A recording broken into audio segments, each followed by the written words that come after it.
संसार में कोई भी जीव है, प्रत्येक जीव छुट्टी चाहता है। बंधन किसी को पसंद नहीं है, निर्बंध सब होना चाहते हैं। लेकिन यह जो बंधन में हम आप जकड़े हुए हैं, बंधन में पड़े हुए हैं, तभी तो मोक्ष चाहते हैं। अगर बंधन में ना होते तो फिर मोक्ष किसके लिए? तो बंधन कौन है हम आपके ऊपर? क्या है बंधन? महापुरुषों ने कहा, पहला बंधन पड़ा देह का, दोसर तिरिया जान, तेसर बंधन पुत्र विचारो, चौथा नाती मान। नाती को कहीं नाती होवे, तब कहो कौन ठिकान। चौलर पचलर सतलर रसरे, अब बांध लियो तो ही बहु विदिता। एक ही बंधन के अंदर हम आप नहीं है, कई बंधनों के अंदर है। और यह बंधन जब तक रहेंगे सदा दुख में रहेंगे, कष्ट में रहेंगे। इसलिए सभी बंधनों से छूट जाना, किसी को मोक्ष कहते हैं या मुक्ति कहते हैं। इसलिए यह बंधनों से कैसे छूटेंगे, क्या इसके लिए उपाय है? हम लोगों ने सुना भगवान राम हनुमान जी को उपदेश दे रहे हैं कि हे हनुमान, 4 प्रकार का मुक्ति है। सालोक्य, सामीप्य, सायुज्य, सारूप्य। सालोक्य, सामीप्य, सायुज्य, सारूप्य, ये 4 प्रकार की मुक्ति है। और ये जो 4 प्रकार की मुक्ति है, शरीर छूटने के बाद मिलती है। यह जो 4 प्रकार की मुक्ति है, शरीर छूटने के बाद मिलती है। जो शरीर छूटने के बाद मुक्ति मिलती है, वह नकली मुक्ति है, असली मुक्ति नहीं है। उसमें हम आप शरीर में ही रहते हैं, शरीर के बंधन में ही रहते हैं। लेकिन शरीर संसार से सदा के लिए छुट्टी हो जाए, सदा के लिए मुक्ति हो जाए, इसके लिए भगवान राम कहते हैं, इसके लिए जीते जी मोक्ष चाहिए, जीते जी मुक्ति चाहिए। संत कबीर साहब कहते हैं, साधो भाई जीवत ही करो आशा। हे साधो, जीते जी आशा करो। जीवत समझे, जीवत बुझे, जीवत मुक्ति निवासा। जियत कर्म की फांस न काटे, मुए मुक्त की आशा। साधु भाई जीवत ही करो आशा। कहते हैं जीते जी मोक्ष पाना है, जीते जी मुक्ति पाना है। बहुतों के मन में होता है कि मरने के बाद लोग अग्निदान कर देंगे, हमारा बेटा बेटी अग्निदान कर देंगे तो हमारी मुक्ति हो जाएगी। बहुतों के मन में होता है कि बेटा अग्निदान से हमारी मुक्ति हो जाएगी। बहुतों के पास में बेटा है और ऐसे बहुतों का अग्निदान करते हैं, तो क्या उसकी मुक्ति हो जाती है? कई के मन में होता है कि हम गया में जाकर के पिंडदान कर देंगे, इससे मुक्ति हो जाएगी। कितने के मन में होता है कि काशी में श्राद्ध क्रिया करने से या वहां शरीर छोड़ने से हमारी मुक्ति हो जाएगी, तो हम आप जाते हैं वहां श्राद्ध क्रिया करने के लिए। या जीते जी माँ बाप को काशी पहुंचा देते हैं और सोचते वहां मरेगा तो सीधे मोक्ष हो जाएगा। ये सब बिल्कुल बनावटी बातें हैं और इनसे कहीं भी मुक्ति होने वाली नहीं है। हम आप अभी आंख से अंधे हैं तो यहाँ से चले जाएंगे काशी, तो क्या वहाँ पर सूझने लगेगा? यहाँ जो अंधा है काशी जाएगा वहां भी वो अंधे रहेगा। हाँ, अगर यहाँ उसके आंख का इलाज हो जाए, मोतियाबिंद का इलाज हो जाए, तो जहां भी जाएंगे यहाँ देखेंगे तो सब जगह देखेंगे। इसी तरह से जो अपने शरीर में रहते हुए अपने भीतर में परमात्मा का अनुभव करते हैं, वह कहीं भी जाएंगे तो उनको अनुभव होगा। कबीर साहब कहते हैं, लोका मती का भोरा रे, जो काशी तन तजे कबीरा, राम ही कौन निहोरा रे।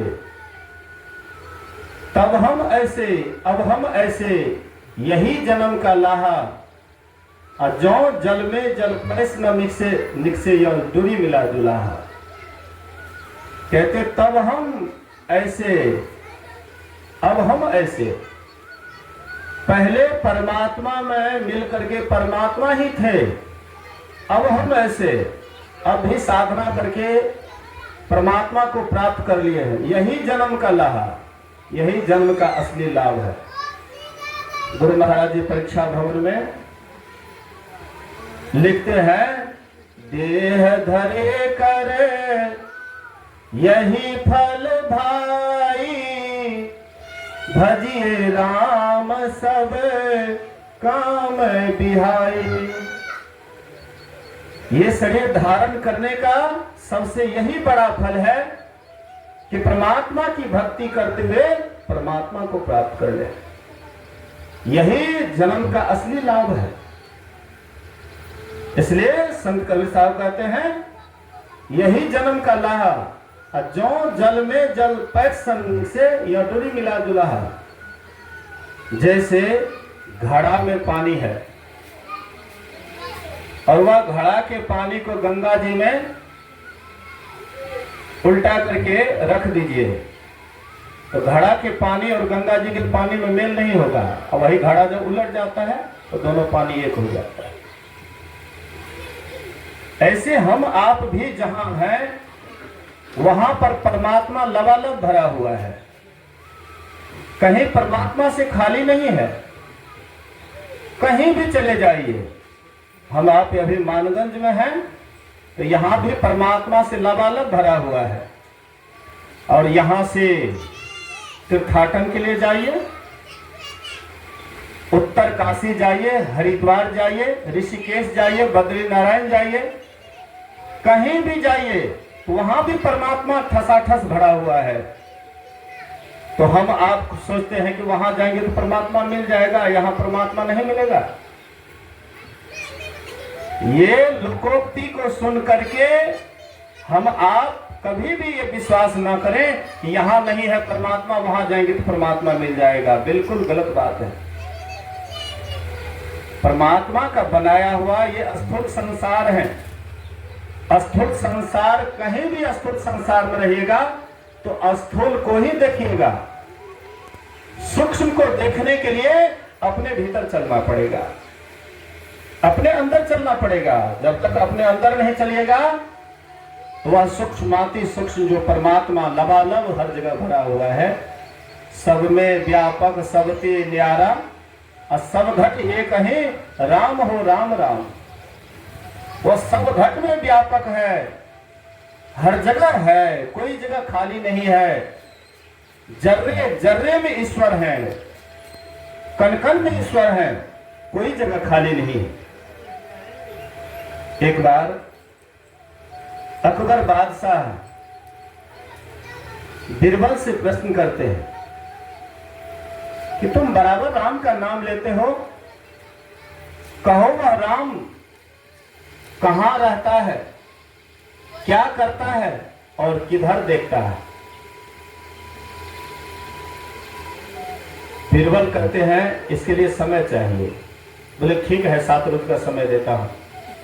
7 रोज के अंदर यह प्रश्न का जवाब देगो तो ठीक है, नहीं तो तुम्हें फांसी पर लटका दिया जाएगा। बीरबल गए अपना घर, उदास चेहरा लेकर के बैठे हुए थे। संजोग से उसका छोटा लड़का खेलते हुए आ जाता है अपने पिता के गोद में। पिता के चेहरे को उदास देखे, बोले कि पिताजी बहुत उदास लग रहे हैं, क्या बात है, कोई परेशानी, कोई दिक्कत? कहते नहीं कोई बात नहीं, जाओ जाओ खेलो, तुम्हारा काम नहीं है। कहते हैं पिताजी देखिए, कभी कभी ऐसा भी देखने के लिए मिलता है कि जो काम तलवार से नहीं होता है वह काम सुई से होता है। जहां काम तलवार की क्या, हाँ, तो कहते हैं कि पिताजी एक झटका से भी घड़ा फूटता है, इसलिए कहिए क्या बात है। बिरबल कहते हैं कि देखो, अकबर बादशाह 3 प्रश्न किए हैं कि तुम्हारा राम कहाँ है, क्या करता है और किधर देखता है। कहते पिताजी ये तो बहुत छोटी सी बात है और इनके लिए आप इतने परेशान हैं, इतना उदास हैं, और इसका जवाब तो मैं दूंगा। बोले क्या सही कहते हो? बोले कि हाँ। बोले कि आप निश्चिंत होकर के खाइए पीजिए, एकदम उदास मत रहिए, इसका जवाब मैं दूंगा। 7वां दिन होता है, अकबर बादशाह गए दरबार में। दरबार में काफी भीड़ लगी हुई थी, लोग बहुत दूर दूर से आए हुए थे। लोगों को मालूम था कि अकबर बादशाह 3 प्रश्न किए हैं, इसका जवाब अगर नहीं देगा तो सबके सामने फांसी पर लटकाया जाएगा। इसलिए लोग देखने के लिए भीड़ लगी हुई थी, पूरा जुटे हुए थे लोग। अकबर बादशाह बिरबल से पूछते हैं कि बिरबल, मैंने जो तुमसे सवाल किया था क्या उसका जवाब लाए हो? बोले महाराज, क्या छोटा मोटा प्रश्न का जवाब हमसे पूछते हैं, इसका जवाब तो मेरा छोटका बच्चा देगा। है तुम्हारा बच्चा देगा, बुलाओ उसको। उसको बुलाए सभा में, और वह बच्चा से अकबर बादशाह सवाल करता है, ए बच्चा बताओ, वह राम कहाँ रहता है, क्या करता है और किधर देखता है? वह बच्चा अकबर बादशाह से कहता है कि आप बादशाह हैं, लेकिन भारतीय सभ्यता को नहीं जानते हैं। कोई अतिथि है तो उनसे पहले उनका स्वागत करना चाहिए, आओ भगत करना चाहिए, और उनसे तब सवाल करना चाहिए। और आप जैसे हम आए तुरंत सवाल पर सवाल, अरे कोई स्वागत वगैरह करना चाहिए अतिथि मेहमान का, और उसके बाद सवाल करना चाहिए। बोले कि तुम्हारे स्वागत के लिए क्या करें? बोले कि गाय का दूध मंगाइए। गाय का दूध कटोरा में लाया गया, तो गाय के दूध को कटोरा में लेकर के हाथ में रख करके उंगली उसमें घुमा रहे हैं। बहुत देर तक उंगली घुमाते हैं। अकबर बादशाह कहते हैं, अरे भाई, मैंने तुम्हें कहा कि राम कहाँ है, क्या करता है, किधर देखता है, इसका जवाब मैंने पूछा। बोले कि मैं घी खोज रहा हूं कि दूध में घी कहाँ छिपा हुआ है। बोले कि तुम भी आखिर बच्चा ही तो हो,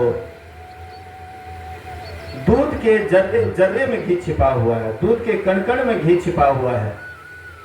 बोले कि जैसे दूध के जर्रे जर्रे में घी छिपा हुआ है, दूध के कण में घी छिपा हुआ है, ऐसे ही परमात्मा सृष्टि के कण में भरा हुआ है। कोई जगह ऐसा नहीं जहां की परमात्मा नहीं रहते हैं। हाँ, हर जगह परमात्मा समाया हुआ है। तो पहले प्रश्न का जवाब, परमात्मा कहाँ रहते हैं, तो परमात्मा सृष्टि के जर्रे जर्रे में रहते हैं। पहले सवाल का जवाब हुआ। अब दूसरे सवाल का जवाब दो कि वह परमात्मा क्या करते हैं। बोले कि अकबर बादशाह, मैं आपसे एक सवाल करता हूं कि जो प्रश्न करता है और उसका जो जवाब देता है, तो प्रश्नकर्ता कौन है, शिष्य की गुरु? बोले कि जो सवाल करता है वह शिष्य होता है और उसका जो जवाब देता है वह गुरु होता है। बोले कि वाह, क्या शिष्टाचार है। चेला राम गद्दी पर बैठा हुआ है, सिंहासन पर बैठा हुआ है और गुरु नीचे खड़ा है। यही शिष्टाचार है क्या? अकबर बादशाह तुरंत सिंहासन से उतरे और वह बच्चा को गोद में लेकर के सिंहासन पर बैठा दिए। बोले कि जवाब दो, परमात्मा क्या करते हैं? बोले कि जवाब तो मिल गया। जवाब देंगे क्या? जवाब मिल गया। तो क्या मिला? कुछ देर पहले आप सिंहासन पर थे, अभी आप नीचे खड़े हैं और मैं सिंहासन पर हूं। मस्कई करई बिरंची प्रभु, अजही मसक्तिहीन, अस विचार तज संशय, राम ही भजही प्रवीण। प्रभु मच्छर को ब्रह्मा बनाते हैं और ब्रह्मा को मच्छर से भी तुच्छ बनाते हैं। ऐसे जो समर्थवान परमात्मा हैं वे कुछ भी करते हैं, कुछ भी कर सकते हैं। तो वे परमात्मा ऊपर वाले को नीचे और नीचे वाले को ऊपर करते हैं। दूसरे सवाल का जवाब, अब तीसरा जवाब दो, वे परमात्मा देखते किधर हैं? बोले कि मोमबत्ती मंगाया जाए। मोमबत्ती लाया गया, कहते हैं इसका रोशनी किधर जाता है? पूरब की पश्चिम, उत्तर की दक्षिण। बोले कि इसका तो चारों तरफ जाता है।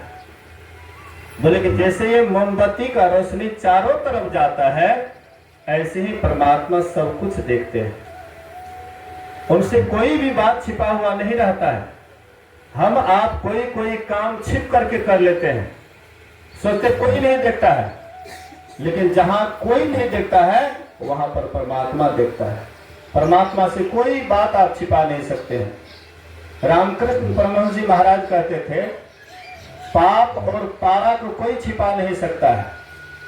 अगर कोई चुरा करके पारा खा ले, उसके शरीर को फोड़ करके पारा प्रकट हो जाता है। वैसे ही कोई अगर छिप करके पाप करता है तो बाद में उसका पाप प्रकट हो जाता है।